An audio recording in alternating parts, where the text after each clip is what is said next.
The sun had barely begun to rise over the quiet town of Willow Creek when Emily Johnson, a girl often overlooked and cruelly teased for her weight, found herself standing at the edge of the sprawling, dusty ranch on the outskirts of town.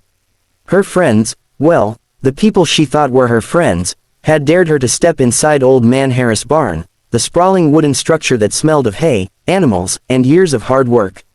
They whispered cruel jokes about how she wouldn't last 5 minutes and laughed as she reluctantly approached the creaking double doors, her heart thumping with humiliation. Emily had always been the target of laughter, the girl who didn't fit the perfect mold, whose shy nature made her an easy mark. Today, though, she felt a strange mix of fear and defiance. She wasn't going to cry in front of them. The barn door groaned as she pushed it open, revealing a dimly lit interior where beams of sunlight filtered through gaps in the roof, highlighting clouds of dust dancing in the morning air.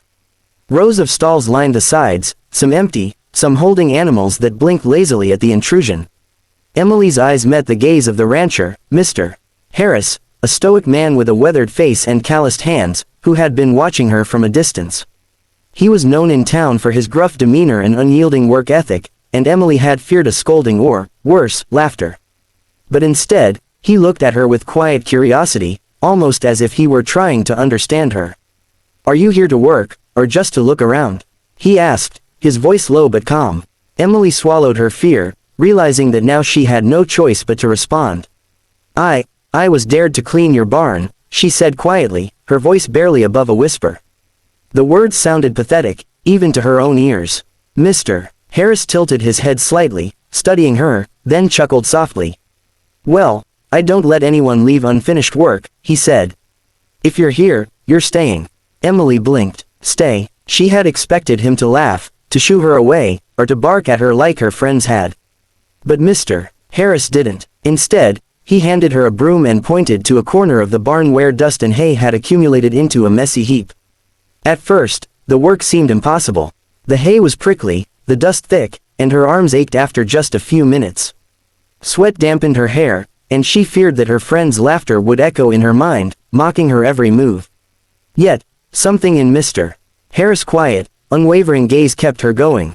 As the morning sun climbed higher, Emily began to find a rhythm in the work. She noticed the beauty hidden in the barn, the way the sunlight caught on the grain in the wooden beams, the soft nicker of the horses, the faint aroma of hay and earth mixing together.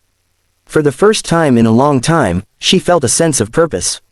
The barn wasn't just a structure to clean, it was alive, and she was part of it. Hours passed, and Emily's initial embarrassment slowly melted into focus.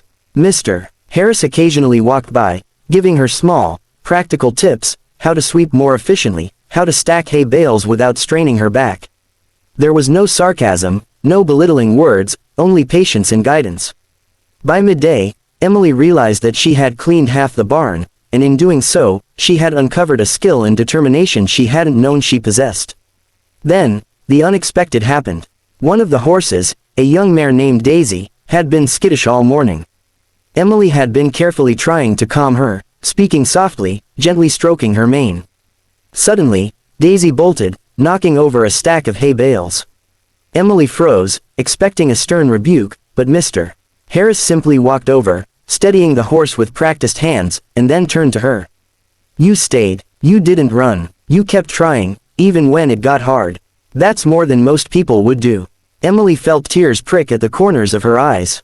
For so long, she had been defined by what she couldn't do, by the laughter of others, by her own insecurities. Yet here was a man who saw her effort, her courage, and her humanity. I'm sorry about Daisy," she whispered, ashamed of the chaos. Mr. Harris waved a hand dismissively. "Mistakes happen. What matters is that you didn't quit. That's real strength." By late afternoon, the barn gleamed. Dust had been swept away, hay stacked neatly, and the animals settled calmly into their stalls. Emily stood back, surveying the work with a sense of pride that warmed her chest.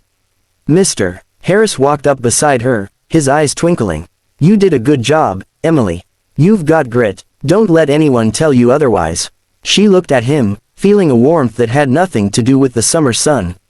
"Thank you," she said, her voice breaking slightly. I didn't think anyone would see me that way." He smiled, a rare, gentle smile. Sometimes, people only see what's on the outside. But those who look closer, they see the real worth. The next day, Emily returned to school with a newfound confidence. Her so-called friends tried to mock her again, but she didn't flinch. Instead, she told them calmly about the barn, about Mr. Harris, about how much she had accomplished. Her words weren't boastful, they were simply true.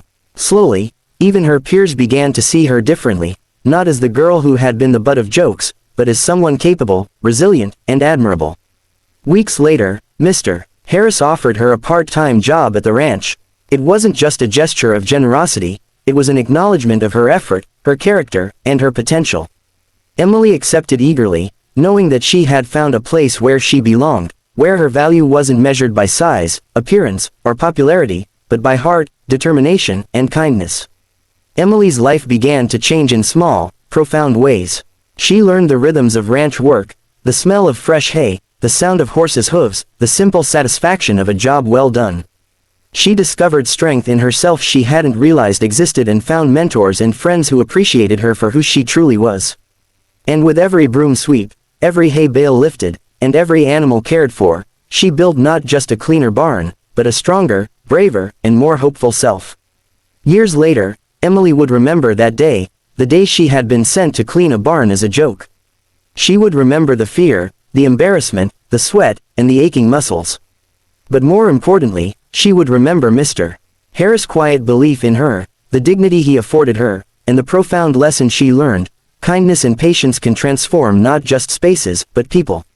The girl who had once been mocked found her place, not because she changed herself to fit the world, but because someone saw her, truly saw her, and refused to let her fail. And so, Emily's story became a quiet testament to the power of compassion. She learned that sometimes, the smallest acts, handing a broom, offering patience, seeing the worth in someone others ignore, can ignite the greatest transformations. The barn, once a site of fear and ridicule, became a sanctuary of growth and self-discovery.